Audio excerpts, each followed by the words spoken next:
It's all about looks for people who drive through this area each day. This construction project just kicked off a few days ago. We're here at Davis-Monthan Air Force Base, and the plane you see behind me is similar to that of an EC-130. We're as close as we can get to the sawmill fire here in Sonoyta. Crews have been working for the past 6 days. This is one of the most complete Triceratops skeletons in the whole world, and he's mounted here at Geodecor here in Tucson for the next 2 weeks. The park already bears Christina's name, but the improvements made were to capture the soul of the little 9-year-old girl that will forever be in Tucsonans' hearts. President Trump is forcing a question never before tested, and that's whether one president can take away a previous president's proclamation establishing a national monument. Brandon Ensign was riding his bike to work when he was struck by a car. That driver never stopped, and he was left for dead on the side of the road. My first memory after the crash was being in the ICU at University Medical Center. That first memory was on a Wednesday. The crash happened a day earlier.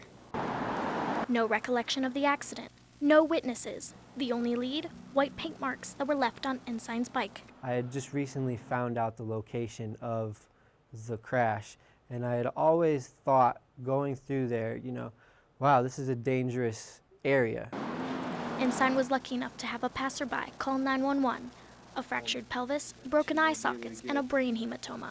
Ensign knows he's in for a very long road to recovery. Right now, the biggest struggles for me are just kind of getting back to how life was for me before I got in my crash. Back to life as a film student, just a month away from getting his diploma.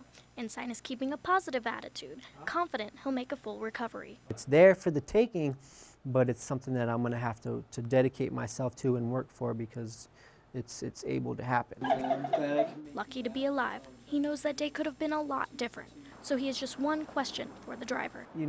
Why did you feel like you had to leave right away after that? Because that could have been the end of my life. Lynn Broussard, News 4 Tucson. Tucson residents are finding these little guys at an alarming rate.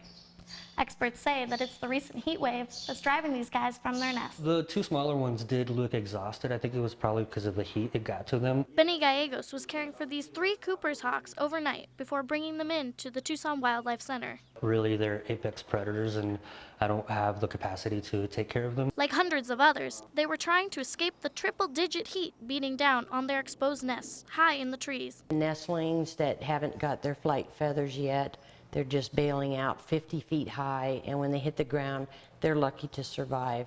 Lisa Bates with the Tucson Wildlife Center says that the facility has taken in around 200 Cooper's hawks in just the last few days. We're going to get you fixed up pretty quick. Of the 200 hawks brought in, about 50 are still being cared for and prepared to eventually be released. Some of the hawks can go home in a couple of days after treatment, and then the ones with broken legs or wings will have to stay a little longer. Tucson Wildlife Center is the only facility of its kind left in southern Arizona. Without it, good Samaritans like Gallegos wouldn't have known where to turn for help. If it wasn't for them and them being here, I don't know what would happen to these 3 little guys. Lynn Broussard, News 4, Tucson.